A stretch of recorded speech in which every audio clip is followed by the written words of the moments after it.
kita ke rancangan Pita Podcast episod yang kedua.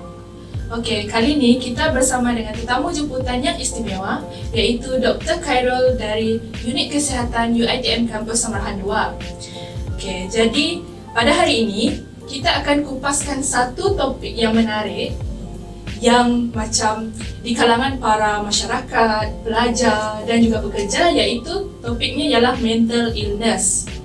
Okey, jadi doktor, mental illness kita punya tajuk. So, sebelum kita memulakan topik kita pada pagi ini, boleh Dr. Khairul ceritakan sedikit sebanyak sebagai macam latar belakang doktor sepanjang doktor bertugas dekat Unit Kesihatan UiTM Kampus Samarahan 2 ini.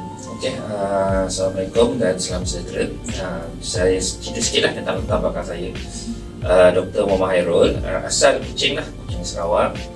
Mula masuk bertugas di UiTM Cawangan Sarawak ni pada tahun 2014. So dah hampir 8 tahun. 8 tahun. Sekarang ni sebagai ketua unit Kesihatan Kampus Samarahan 2 lah. Tapi bidang saya punya special interest ialah pada keselamatan dan kesihatan pekerjaan. Okey. Kiranya doktor memang bermula bertugas memang dekat Cawangan Sarawak ataupun sebelum ni ada dekat cawangan lain ke? Sebelum ni saya bertugas di Pusat Kesihatan Unimas. Unimas. Selama hampir 5 tahun lebih lah. 5 tahun lepas tu transfer pergi sini transfer lah. sini. So kalau kita lihat maknanya pengalaman pelajar ni memang daripada start, daripada tahun ni lah, daripada hampir 12 tahun lah. Bersama dengan sebab banyak bertugas di universiti lah. Kira memang doktor dapat gelar kos tu, lepas tu terus pergi Unimas and then transfer UiTM ni lah. Saya kena buat sebagai doktor dulu di Unit Kesihatan. Lepas tu pergi Unimas. Bawa Kementerian Kesihatan Malaysia, bawa pergi sini. Okey, macam kita punya topik kan pasal mental illness. Jadi boleh doktor terangkan secara ringkas apa itu mental illness? Okey, kalau kita lihat mental illness ni dia macam orang kata perubahan terhadap kata dari segi beberapa perkara, iaitu perubahan terhadap emosi, chemical dalam otak itu sendiri, yang boleh menyebabkan perubahan terhadap tingkah laku dan tindakan seorang. Jadi kalau kita lihat dalam kalangan orang dewasa ni ada lebih kurang agak besar jugalah dalam 10%. Maknanya dikatakan bahawa orang dewasa ada masalah mental illness. So kalau 10% ni, kalau kita nak banding dengan kencing manis dalam 20-30%. Cuma mental illness ni dia tak di-highlight sangat lah dalam perubatan berbanding dengan mental illness. So sebab itulah kalau kita lihat mental illness ni dia bukan yang dia boleh disengaja-sengaja. Disebab apa? Perubahan terhadap orang kata chemical substance dalam dia punya otak menyebabkan dia punya reaksi terhadap satu perkara itu berbeza. Contohnya kita lihat macam orang yang kita buat lawak kan, macam buat lawak saya, lepas tu tiba-tiba saya tak ketawa. Pelik tak? Pelik. Contohlah mental illness, dia bukan sebab saya tak ketawa.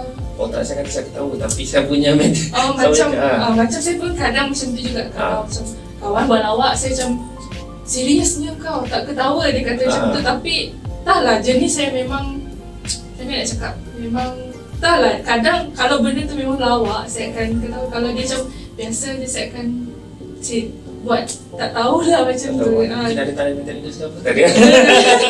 Entahlah, saya pun mungkin sebab tak tahulah, mungkin ada lah kot. Sebab saya ada dengar macam yang dekat website, dia orang ada isi yang macam kat Google tu.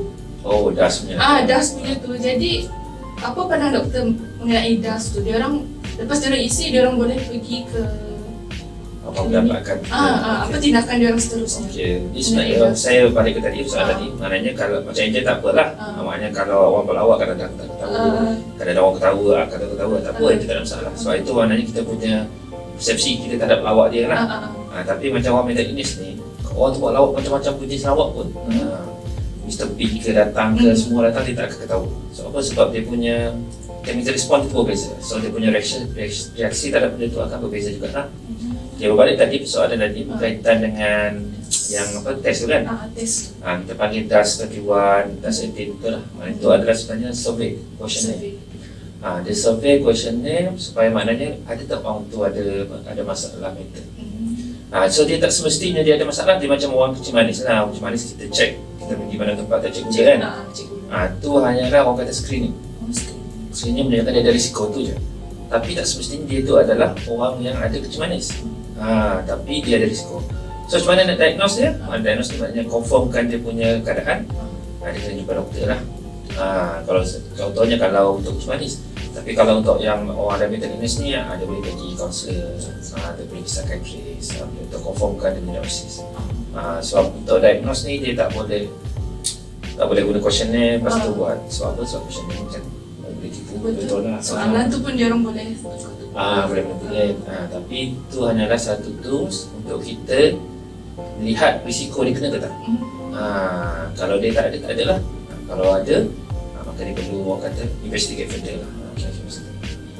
Lepas tu kan sebagai pelajar lah, saya pun pelajar kan. Kadang ada dengar kawan-kawan dia stres, depresi. So apa pandangan doktor tentang student yang ni lah, macam dia orang kadang stres dalam pelajaran, dia orang tak dapat nak perform dalam study dia orang. So apa pandangan doktor?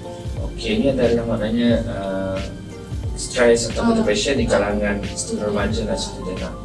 Okey, kalau kita lihat mengikut kajian lah, sebanyak hampir 20%. 1 out of 5, mana daripada 5 orang kawan Nigel, seorang tu mungkin ada mental depresi.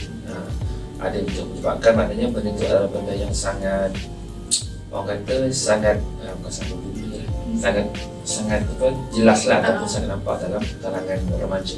Tapi di remaja ni saya kalau untuk IPT macam untuk UiTM, saya tak kata dia remaja sangat. Kita panggil dia adalah the transportation antara remaja dengan dia punya antara remaja, dia transform antara remaja dengan dewasa. So antara remaja dan dewasa ni adalah satu orang kata yang kritikal. Sebab masa remaja dia banyak orang kata kokong keluarga lima obat tu kan. Sebelum keluar masuk ke IPT, dia orang kata dah mula membentuk sikap mesti. So bila benda tu berlaku, kadang-kadang demand dari luar tu menyebabkan dia stres.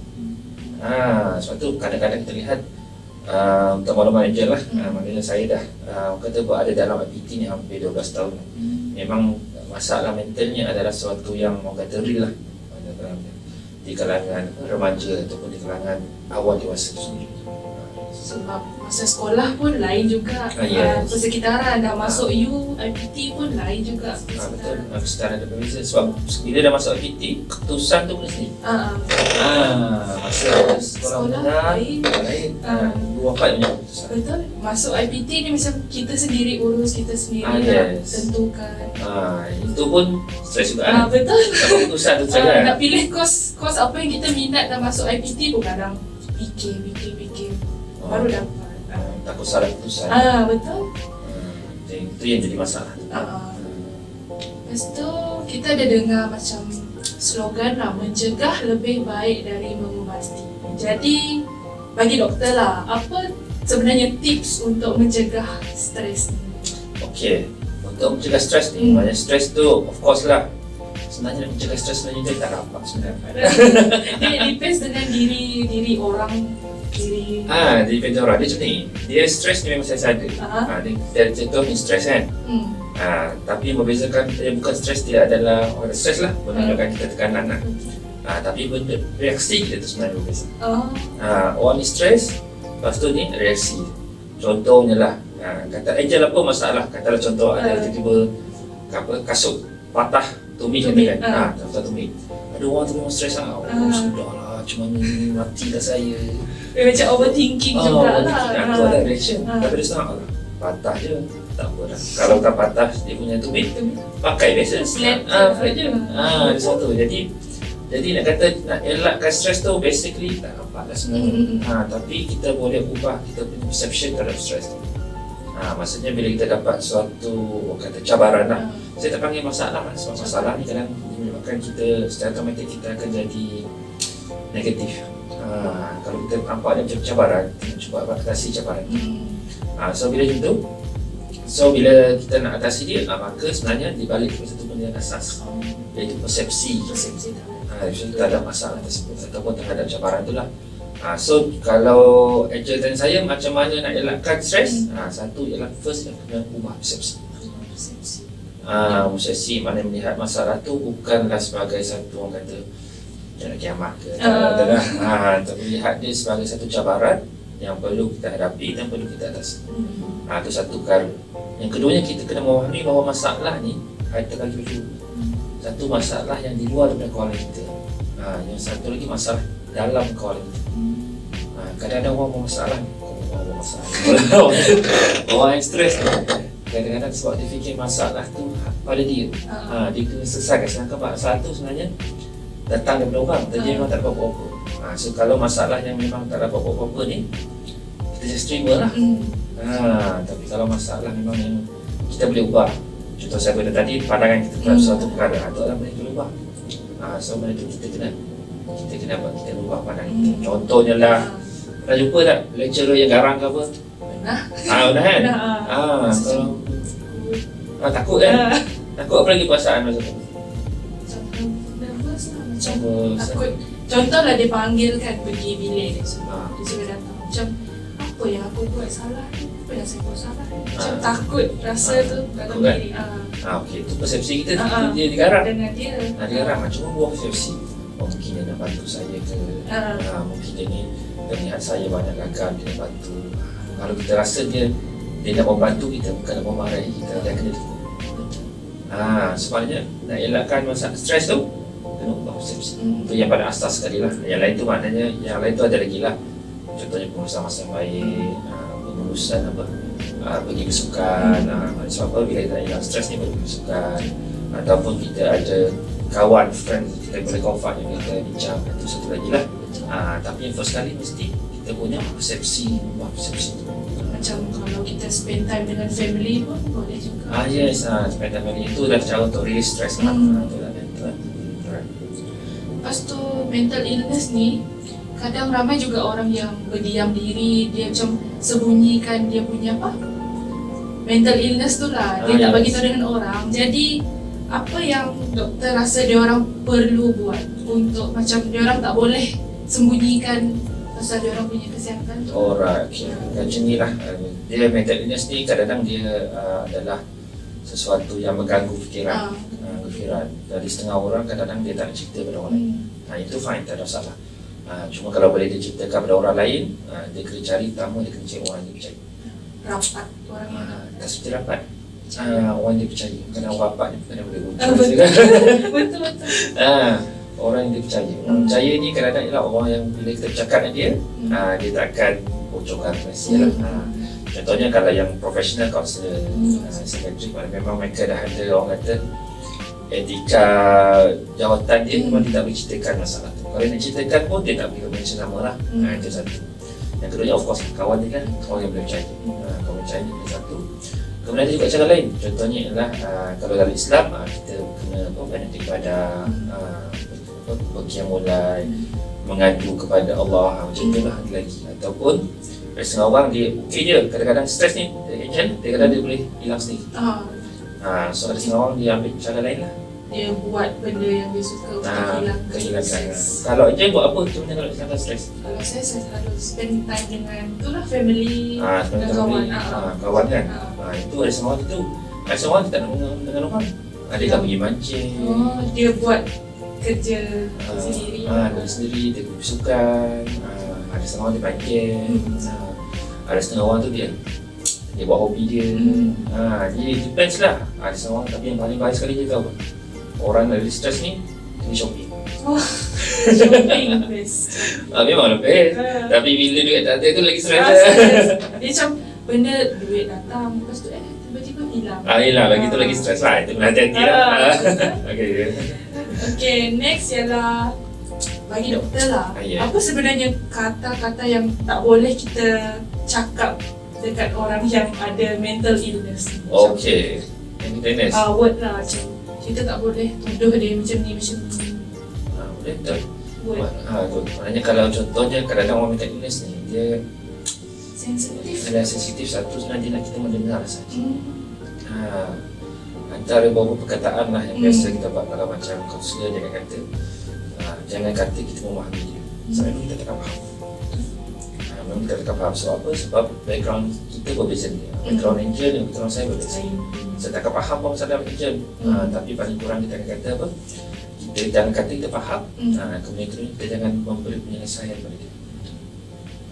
So dia kadang-kadang dia nak ada rakan pendengar je. So bila ada rakan yang mendengar, daripada rakan mendengar itulah dia akan dapat apa? Dia akan dapat orang kata kepuasan. Bila dapat kepuasan tu, dari situ baru dia akan rasa bahawa dia dah hilang stres. Ni nak orang yang mendengar saja. Tapi katalah tiba-tiba dalam perbualan tu kita berbual kawan kita lah tengah mendengar tu, tiba-tiba dia nak tanya pendapat kita bagi dia pendapat. Tapi kalau kita tidak meminta untuk pendapat kita setengah, biar dia meluah apa yang dia rasa. Tapi mendengar dia pula tengok macam ni. At least ada respon. Yes, respon. Kau ni dengar ke tak? Nanti kan mesti sedih, makin sedih. Sedih pula. Kita kena dengar dia, lepas tu bagi perhatian lah mata dengan mata dia, tengok muka wajah dia. Kadang-kadang pura-pura pun tak apa je. Cara pura dia bagi tips sikit. Kalau nak bagi kawan tu dengar lah, kita tengok dia bertelinga. Tengok telinga. Lepas tu cakap lah, sebab telinga dia tak menggambarkan apa dalam hati. Mata ni kadang-kadang menggambarkan so kita tak punya senampak macam dia berperhatian lah. Untuk kita supaya dia rasa dihargai. Itu cara dia. Kiranya selain depresi, anxiety dengan stres ni, ada tak antara penyakit mental yang lain yang doktor boleh bagi tahu dekat penonton? Banyak. Contohnya skizofrenia. Skizofrenia ni macam contohnya penyakit yang orang kata dia tak dapat kawal dengan emosi. Maniac ni macam dia selalu kalau dia datang penyakit tu dia akan mengamuk. Memberontak, mengamuk, maniac. Lepas tu personality disorder ni banyak lah. Salah satunya lagi ialah dia akan cuba untuk ubah dia punya sikap. Mungkin mula-mula dia lembut, tiba-tiba dia kasar. Itu personality disorder lah. Contoh lagi banyak sangat lah. Jadi doktor, bagi pandangan doktor lah, apa antara kata-kata sokongan yang kita boleh bagi dekat orang yang mengidap mental illness? Okey, ada kata sokongan yang contohnya macam kita tadi, yang kata kita boleh kata pada dia ialah apa yang saya boleh bantu. Satu apa saya boleh bantu. So kita bagi dia orang kata open-ended question. Apa saya boleh bantu? Ada apa-apa lagi kita keperluan yang kita boleh bantu? Itu contohnya lah kita boleh bagi. Ataupun ada tak maknanya apa pendapat kita lah. So kita soalan tu jangan close-ended. Soalan tu mesti open-ended. Macam kami tengok sakit kan, kita ada start dengan open-ended question. Bila kita start open-ended question, so dia tak rasa dia kena jawab iya atau tidak. So bila kita tanya dia iya atau tidak, dia akan jadi stres lah. So itu jangan orang kata jangan direct play dia. Nanti dia akan jadi stres. So jadi kita kena ingatlah, mencegah itu lebih baik daripada mengobati. Jadi terima kasih Dr. Khairul untuk kita punya episod Vita Podcast pada kali ini, iaitu mental illness. Jadi para penonton jangan lupa like, share dan subscribe video ini. Bye. Thank you.